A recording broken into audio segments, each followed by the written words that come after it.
Hey, this is Rick Brandenburg for Turf Bugs and Rock and Roll. And for those of you who've watched these videos and looked on Turf Bugs and Rock and Roll Facebook page, you know I talk a lot about risk.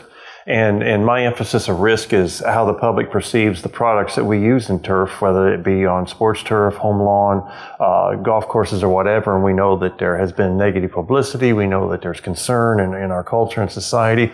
And risk is something that it differs for different people.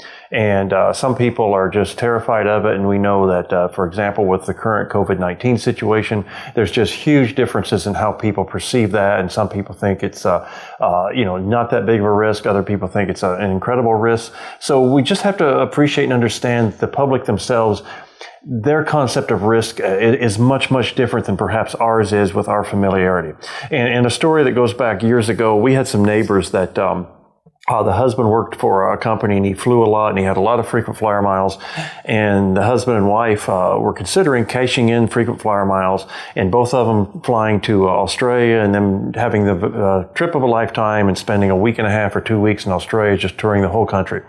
And they told us that they were actually, because they had two daughters, young daughters, they were actually considering flying separate planes. Because that way, if a plane crashed, their daughters would still have at least one parent still alive. And my take on that in response, I gave to them, well, it sounds like you've just simply doubled the chance that one of you are going to die in a plane crash.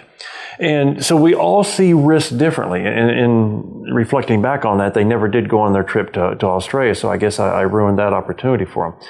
But everybody looks at risk differently. There's some things that some people would be terrified of, other people wouldn't find it a big deal, and vice versa.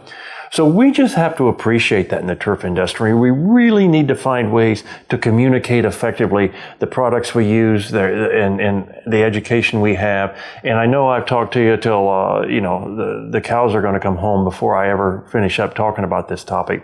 But we really need to understand the public is going to see risk associated with pesticides much differently than we are. And we have to have empathy for that. We have to understand that. And we have to work really hard to make sure they have confidence in our ability to use these products effectively. Hope that helps. Look forward to talking with you again soon.